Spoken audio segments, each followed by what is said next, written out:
En un paciente joven con síndrome de Wolff-Parkinson-White y arritmias sintomáticas frecuentes, el tratamiento de elección es, ¿qué dijimos?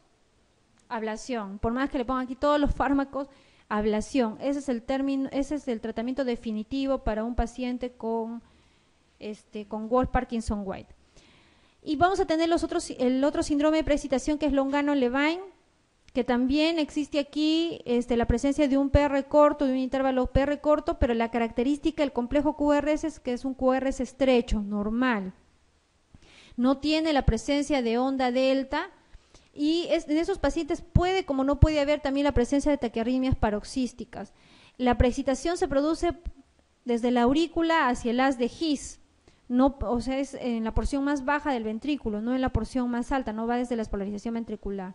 Entonces tenemos aquí, por ejemplo, miren, el intervalo PR, que está prácticamente no hay PR, ¿no? Es solamente prácticamente onda P. En la derivación de 2, que es donde tenemos que visualizar mejor la onda P, estas nos pueden engañar, y en la derivación B1, que prácticamente se ve como ausente, ¿no? Pero esa es la característica, un intervalo PR menos de 120 milisegundos con una duración del complejo QRS por debajo de 0.12. Sin la onda delta hablamos de Longano-Levine.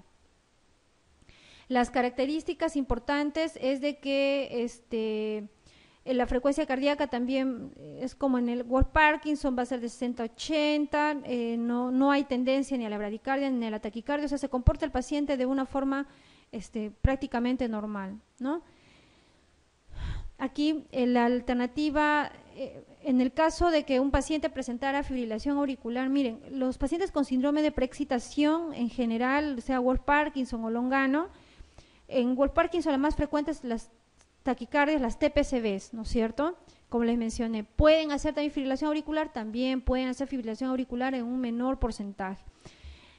Dependiendo del tipo de arritmia que presente va a ser el pronóstico del paciente, no es necesariamente por tener el síndrome de preexcitación.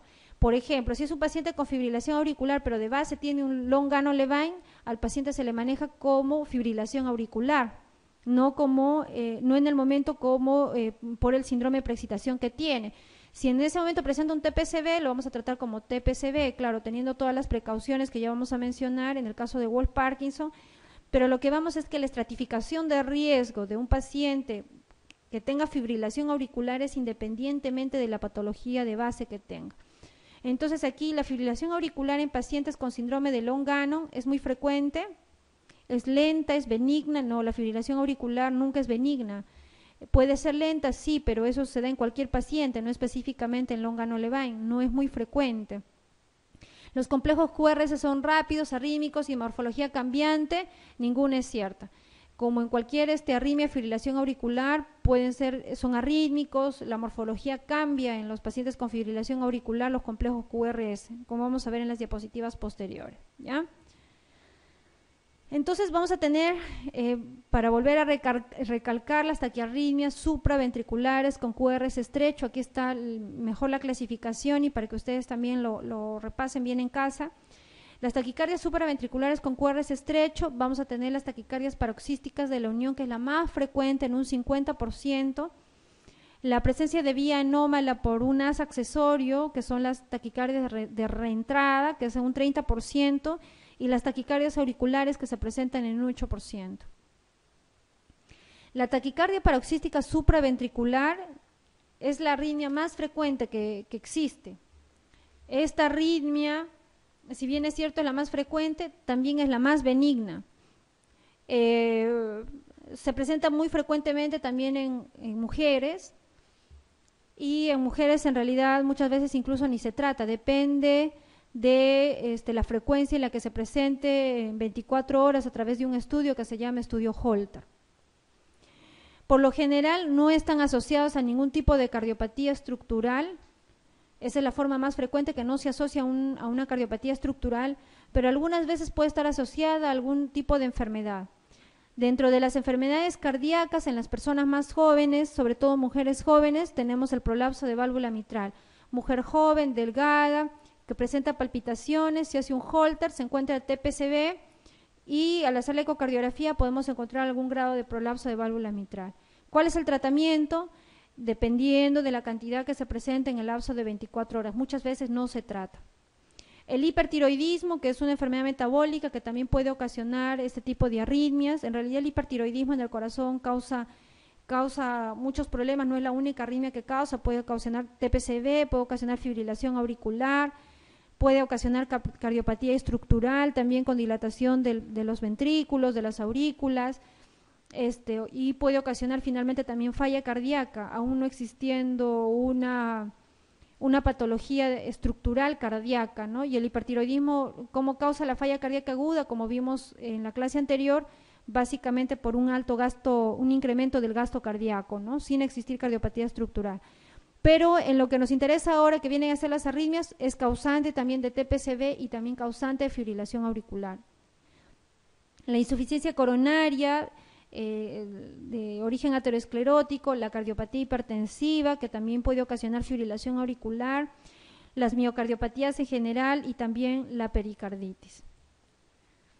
Entonces la TPCV se produce, esta es la taquicardia paroxística reentrante de la unión por doble vía nodal, que es la que mencionábamos, que se produce, la estimulación básicamente se va a producir por un latido prematuro auricular,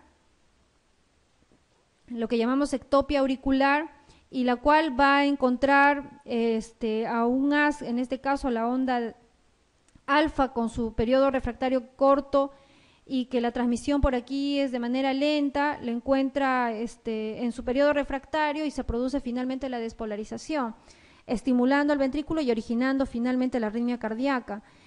Como la estimulación se va a producir nuevamente hacia la aurícula de manera retrógrada, entonces miren qué es lo que pasa en el electrocardiograma. El complejo QR, en vez de que la onda P esté por delante, la onda P se torna por detrás, porque el ventrículo izquierdo está mandando la estimulación hacia la aurícula, la está despolarizando de abajo hacia arriba, o sea, al revés. Entonces la onda P se sitúa detrás del complejo QRS, simulando una pseudo S, ¿no? Y ensanchando un poco el complejo QRS. La característica principal en el electrocardiograma es que son Rs regulares, miren aquí no existe irregularidad. Vamos a tener que la frecuencia cardíaca más o menos oscila por encima de 150, llega muchas veces hasta 200, y la característica principal es que la onda P se torna retrógrada y deforma el complejo QRS, formando como una especie de pseudo S. Aquí podemos evidenciarlo mejor porque está más agrandado. Vemos que la onda P es retrógrada, se ubica por detrás del complejo QRS formando la famosa pseudo S, ¿no? Y aquí también vemos la onda P retrógrada, la llamaríamos así, detrás de los complejos QRS. Sobre todo en la cara inferior visualizamos mejor, miren acá la derivación de 2, la de 2 es la derivación donde se visualiza mejor la aurícula, ¿no? La despolarización auricular. Diagnóstico diferencial entre una taquicardia paroxística reentrante de la unión por doble vía nodal o intranodal y la vía anómala a través del haz accesorio. Es así, ¿no? La alternancia de los complejos QRS. La alternancia significa de que existe un complejo QRS más alto. Cuando se produce la taquicardia, la despolarización ventricular se produce en diferentes formas, ¿no? Va a haber complejos QRS de mayor magnitud, complejos QRS de menor amplitud, y van alternando. Eso se llama alternancia en los complejos QRS. Cuando la frecuencia cardíaca incrementa valores por encima de 180, que es muy frecuente en este tipo de arritmia que se produce a través del haz accesorio, vamos a encontrar que se produce sobre todo alternancia en los complejos QRS. El PR va a ser prolongado en la taquicardia por la entrada del nodo aurículo-ventricular. La onda P va a encontrarse dentro del complejo QRS, pudiendo ocasionar una pseudo S en las caras inferiores de 2 de 3 y AVF, o una pseudo onda R en la derivación B1. Y en cambio en este tipo de arritmia va a ser siempre separado del complejo QRS. La onda P en la taquicardia por reentrada nodal vamos a tener que va a ser negativa en las derivaciones de cara inferior de 2 de 3 y AVF, por eso simula una pseudo S, y en ese tipo de arritmia por haz accesorio va a ser variable dependiendo de la localización del haz accesorio. Si la onda P es negativa en D1, el diagnóstico de haz es accesorio izquierdo. Esto está un poco más desglosado, en realidad estas preguntas no vienen en el examen, pero sí es importante que ustedes sepan diferenciar, ¿no? Si vemos ondas P negativas en derivaciones inferiores con un ensanchamiento del complejo QRS ligeramente porque simula una pseudo-S en esta cara inferior, es una taquicardia reentrante e intranodal hasta que no se demuestre lo contrario. Mientras que aquí en esta arritmia, que es por un as accesorio, aquí lo más importante es la alternancia de los complejos QRS por una frecuencia cardíaca alta. Muy bien. Ahora, solamente recordando en relación a las arritmias que se producen cuando se produce un evento coronario agudo isquémico o crónico, en estos casos cuando ya quedan secuelas de arritmias producidas por una isquemia miocárdica, siempre el tratamiento de elección van a ser los beta bloqueantes, sean arritmias supraventriculares o sean arritmias ventriculares. Cuando se trate de arritmias ventriculares complejas, es decir, taquicardia ventricular, fibrilación ventricular, etcétera, además de los betabloqueantes, si es que el estado hemodinámico del paciente lo permite, se va a utilizar otro tipo de antiarrítmicos, tipo amiodarona o finalmente descargas eléctricas. Pero todo tratamiento, recuerden, en un paciente con cardiopatía isquémica son betabloqueantes. Aquí la alternativa está mal porque pusieron, si no me recuerdo, la digoxina, pero el tratamiento de elección de las arritmias supraventriculares en el infarto agudo de miocardio son beta bloqueantes. ¿Ya? En relación a las taquicardias paroxísticas supraventriculares por reingreso en el nodo auriculoventricular es correcto. La mayoría se desencadenan por intoxicación digitálica, no, habíamos dicho que se produce por latidos ectópicos auriculares, ¿no? El extrasístole atrial desencadenante tiene en general un PR corto, no necesariamente. La adenosina está contraindicada. A ver, el manejo de un paciente con TPCB, qué bueno que está esta pregunta, el manejo de una TPCB, ¿cómo se realiza? Nosotros tenemos, llega a emergencia un paciente con esta arritmia supraventricular que, viendo ya complejos QRS estrechos, pensamos en TPCB hasta que no se demuestre lo contrario, porque es la arritmia más frecuente. Dependiendo de su estado hemodinámico, si es un paciente que está con presiones arteriales aceptables y es joven, lo primero que hacemos es el masaje del seno carotídeo. Si es un paciente anciano por encima de 65 años, jamás se emplea masaje de seno carotídeo por el alto riesgo de que exista placa en las carótidas y eso se produzca un desprendimiento y un émbolo a nivel cerebral. Paciente joven con una arritmia con complejo QRS estrecho que ingresa por emergencias, TPCB. Primero, masaje carotídeo.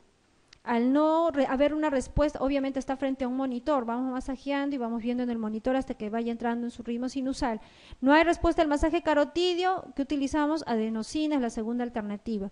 Características de la adenosina, es que la adenosina tiene un tiempo de acción bastante corto, más o menos de 3 a 5 minutos. Y que tiene que colocarse siempre acompañado, tiene que colocarse de manera bien rápida, no se coloca de manera lenta, porque su acción dura pocos minutos, se coloca de manera rápida y siempre diluida. Se puede intentar hasta 2 veces colocando la adenosina, si no hay respuesta, utilizamos calcio antagonistas tipo verapamilo.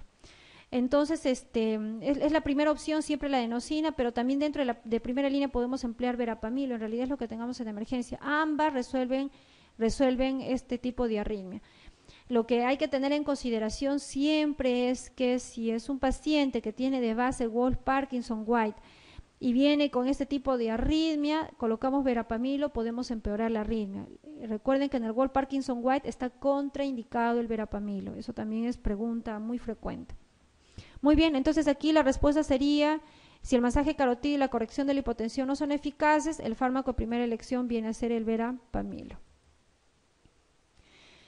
Otro tipo de arritmia que tenemos que también es relativamente, no es frecuente, pero en pacientes que tienen enfermedad pulmonar obstructiva crónica o en pacientes que tienen, para nosotros es frecuente porque en los pacientes que tienen cardiopatía estructural, cardiopatía estructural de base, en estadios avanzados podemos ver este tipo de arritmia que es la taquicardia atrial multifocal.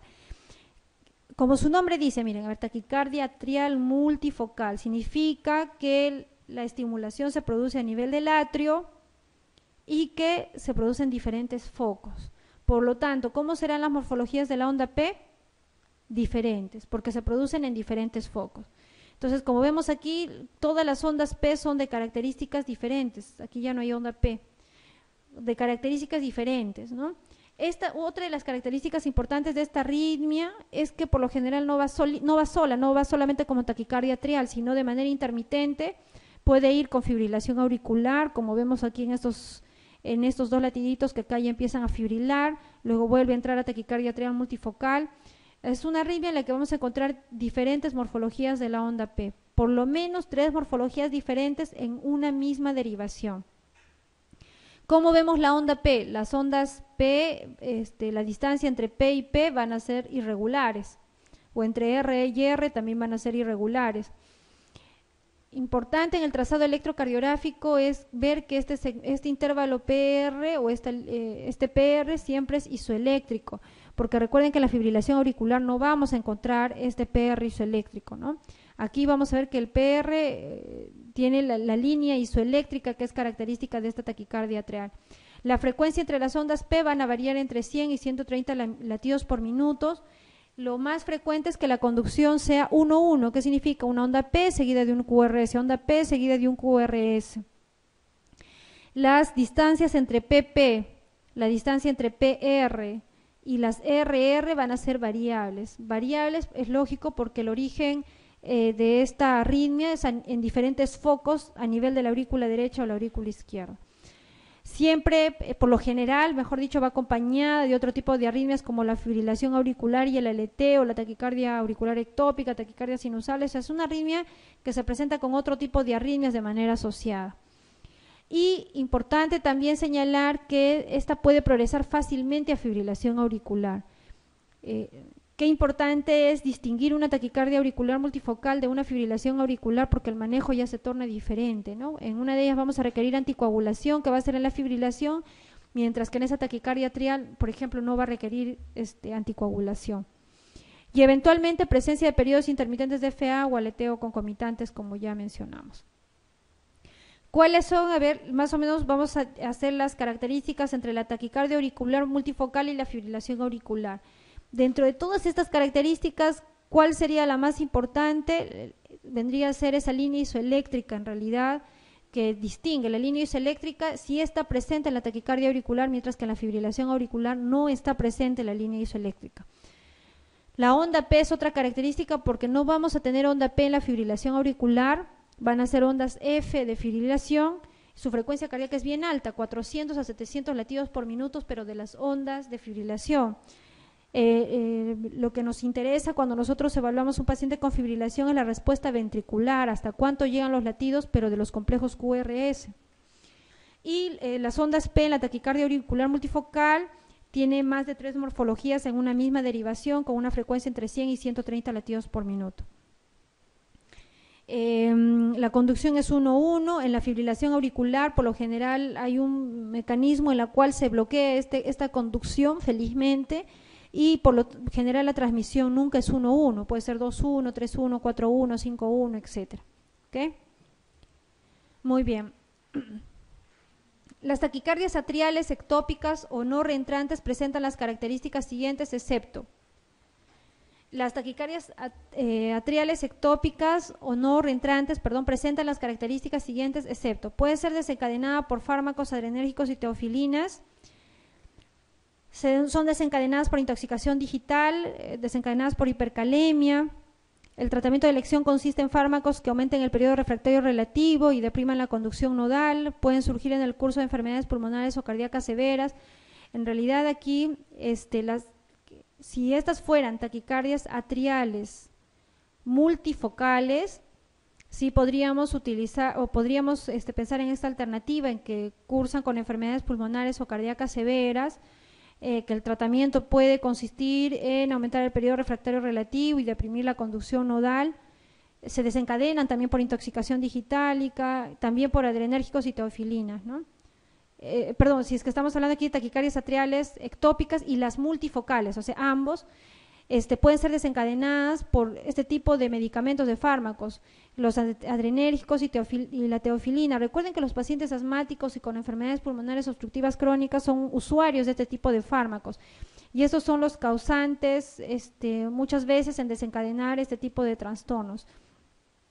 al igual que la intoxicación digitálica. Paciente que muestre una taquicardia auricular multifocal y que tenga que sea un paciente que esté consumiendo digoxina, entonces pensar en intoxicación digitálica hasta que no se demuestre lo contrario. Lo primero que hay que hacer es suspender el digital. Entonces, en el contexto de este tipo de pacientes, también va enfocado el tratamiento, ¿no? En este caso, por ejemplo, se suprime los digitálicos y se tiene que dar medicamentos que depriman la conducción nodal. Las EPOC y las cardiopatías estructurales severas también son el sustrato para que se desencadenen este tipo de arritmias. A ver, en relación con los calcio antagonistas es falso. Bueno, la resolveremos nomás porque atrás están las diapositivas cómo es el mecanismo de acción de cada fármaco. ¿Son el tratamiento de elección en la fibrilación auricular por síndrome de Wolff-Parkinson-White? No, recuerden que el verapamilo está contraindicado. ¿Tiene efecto cronotrópico e inotrópico negativo? Recuerden que en la disfunción sistólica severa del ventrículo izquierdo no lo podemos utilizar porque tiene un efecto inotrópico negativo, ¿no? ¿Son útiles en el tratamiento de las taquicardias paroxísticas supraventriculares? Correcto, es uno de los fármacos de primera elección junto con la adenosina. ¿Útiles para reducir la frecuencia ventricular en la fibrilación auricular? Está bien, es el falso. Sí se puede utilizar para reducir la frecuencia ventricular en la fibrilación auricular, pero no es el fármaco de elección. El fármaco de elección para reducir la frecuencia ventricular son los beta bloqueantes. Cuando hay alguna contraindicación para los beta bloqueantes en la fibrilación auricular, se utilizan los calcio antagonistas y no prolongan la duración del intervalo QT. Muy bien, entonces la famosa fibrilación auricular. La fibrilación auricular es una arritmia muy frecuente. Mientras más años tenemos, la probabilidad de presentar fibrilación auricular es mucho más alta, aún no existiendo cardiopatía estructural.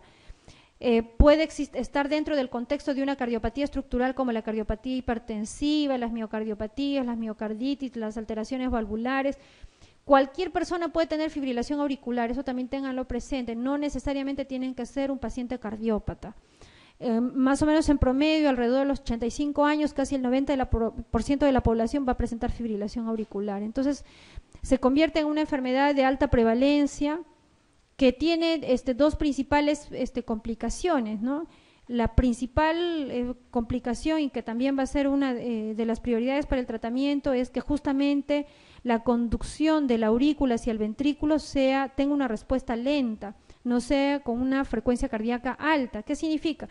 Que mientras más complejos QRS tenga, es decir, la conducción sea 2-1, 1-1, voy a tener una frecuencia cardíaca alta, por encima de 150, 160 en relación a los complejos QRS, y eso puede ocasionar falla cardíaca aguda o descompensar una falla cardíaca crónica preexistente. Ese es uno de los pilares fundamentales para el tratamiento de la fibrilación auricular. Y el otro pilar importante este primer pilar se llama control de la frecuencia cardíaca, y el otro pilar importante es evitar justamente la formación de coágulos a nivel de esta cavidad de la aurícula. Y sería la prevención de enfermedades cerebrovasculares. Entonces, ¿en qué momento iniciar anticoagulación? Esa es una de las grandes interrogantes también en el manejo de esta arritmia. Como tercer interrogante surgiría ¿cuándo revertir a ritmo sinusal? Entonces, primera interrogante, primero que vamos a hacer es controlar frecuencia, segundo, ver si es un paciente que requiere o no requiere anticoagulación, y tercero, ¿podemos o no revertir a un ritmo sinusal esta fibrilación auricular? Entonces, en base a esas tres preguntas que vamos a desarrollar toda esta exposición, ¿no? Para empezar, primero existe una clasificación de la fibrilación auricular que se basa en el tiempo de presentación. Tenemos la fibrilación auricular paroxística, que se presenta en cualquier paciente y tiene una duración menos de 48 horas. Por lo general, hablamos de FA paroxística cuando no hay una cardiopatía estructural de base, y nos da un poquito más de seguridad de que esta es una arritmia de reciente presentación. Si hay una cardiopatía estructural de base, la probabilidad de que sea paroxística es más alejada. Entonces, hablamos de paroxística cuando tiene una presentación de menos de 48 horas. Persistente, menos de 7 días. Persistente de larga duración, más de un año, y permanente ya cuando todo el tiempo se encuentra en fibrilación auricular. Entonces, la conducta aquí en relación al control de la frecuencia cardíaca va a ser sobre todo en pacientes con FA persistente, en FA con persistente de larga duración y en FA permanente. Simplemente controlamos frecuencia cardíaca. En estos pacientes con FA paroxística, ahí surge el interrogante, ¿volvemos a ritmo sinusal o la mantenemos en fibrilación auricular? Y ahí va a haber una serie de parámetros que vamos a analizar posteriormente. Entonces, primero, la fibrilación auricular la vamos a clasificar en relación para el manejo, sobre todo para el manejo de la fibrilación auricular en un paciente, en este caso paroxística, en un contexto de, como en toda arritmia cardíaca, lo primero que tenemos que ver es cómo se encuentra hemodinámicamente estable o hemodinámicamente descompensado. Si tenemos un paciente que se encuentra hemodinámicamente descompensado con la presencia de esta arritmia por debajo de 48 horas, se tiene que pensar en la posibilidad de cardioversión eléctrica o farmacológica, ¿no? Entonces, como cualquier arritmia que descompense, lo primero es cardioversión. Esa es la forma de accionar frente a una arritmia. Igual sucede con la fibrilación auricular. Si estamos menos de 48 horas de presentación de la arritmia con descompensación hemodinámica, cardiovertir. La cardioversión puede ser eléctrica o puede ser farmacológica. Si es eléctrica, se empieza con 200 joules, luego 300, 360. Si es farmacológica, utilizamos sobre todo los antiarrítmicos de tipo 1C. Los que tienen mejor éxito como antiarrítmicos va a ser la propafenona y la flecainamida. Aunque en nuestro medio es de poco acceso, utilizamos por lo general la miodarona, a pesar de que no es el medicamento que tenga mayor tasa de éxito de cardioversión. Si lo utilizamos acá en nuestro medio, y ustedes han visto que se utiliza mucho la miodarona, es porque es lo que se encuentra más fácilmente, pero los fármacos que tienen mayor tasa de éxito para cardioversión es flecainida y propafenona. Cuando tenemos un paciente con más de 48 horas con una arritmia de fibrilación auricular, entonces lo primero que vamos a hacer es controlar la frecuencia cardíaca. Para controlar la frecuencia cardíaca, siempre la elección van a ser los beta bloqueantes, pero si es que hay contraindicaciones para el uso de beta bloqueantes, entonces utilizamos los digitálicos. Dentro de los fármacos para utilizar como beta bloqueantes para control de frecuencia cardíaca tenemos el abetalol, que es endovenoso. Como el abetalol no está siempre disponible, es un fármaco que se tiene en poca cantidad en nuestro medio, no es el primer fármaco que utilizamos, por lo general ustedes habrán visto que se utiliza digitálicos y dentro de ellos es el cedilanid, pero no es porque sea el fármaco de elección, vuelvo a reiterar, sino es porque es el fármaco que tenemos más a nuestro alcance. El fármaco de elección son beta bloqueantes por vía endovenosa para control de frecuencia cardíaca si es que no hay ninguna contraindicación. Entonces no nos preocupamos aquí cuando se trata de una fibrilación de más de 48 horas en tratar de volver al ritmo normal. Lo que nos interesa es controlar la frecuencia cardíaca para evitar falla cardíaca aguda o descompensación de la falla cardíaca. Si nosotros pensamos en hacer algún tipo de cardioversión, entonces vamos a tener que primero valorar esa cardioversión previamente guiados por una ecocardiografía transesofágica. Entonces hacemos la ecocardiografía transesofágica y si se ve de que no hay trombos en la aurícula izquierda, segundo lugar, las velocidades a nivel de la orejuela están dentro de rangos normales, se puede proceder a la cardioversión eléctrica o farmacológica. Pero si vemos que valorando aún con la ecografía transesofágica, vemos de que existe trombos o existe la velocidad en la orejuela disminuida, entonces primero se tiene que hacer una anticoagulación convencional antes de hacer la cardioversión eléctrica, que debe durar más o menos entre 3 a 4 semanas antes y 3 a 4 semanas después de producida la cardioversión eléctrica. ¿Correcto? Pasado este episodio agudo, entonces ya vamos a actuar en relación a la prevención secundaria de las embolias. Si nosotros queremos mantener el ritmo sinusal, el ritmo sinusal en el caso de una cardioversión, podemos seguir utilizando la propafenona, podemos seguir utilizando la flecainida, podemos utilizar inclusive la miodarona, que es la que en el tiempo nos da mayor sostenibilidad en el ritmo sinusal. Y en segundo lugar lo que tenemos que ver es la prevención de las embolias, es decir, la valoración de la anticoagulación. Para la valoración de la anticoagulación se utiliza una serie de criterios que se llaman CHADS-VASc, que seguramente ustedes ya lo conocen, que vamos a ver en la siguiente diapositiva para ver en qué pacientes se anticoagulan o no se anticoagula. El comportamiento en un paciente que tiene fibrilación auricular permanente o crónica ya es un poco diferente. Aquí no nos interesa retornar al ritmo sinusal, lo que nos interesa es controlar la frecuencia cardíaca a través de fármacos y prevenir la formación de coágulos. La prevención o el control de la frecuencia cardíaca, ¿en quiénes van a estar basados? En primer lugar, betabloqueantes. Los betabloqueantes controlan la frecuencia cardíaca tanto en la actividad como en el reposo. Segundo lugar, en segundo término estarían los antagonistas de calcio.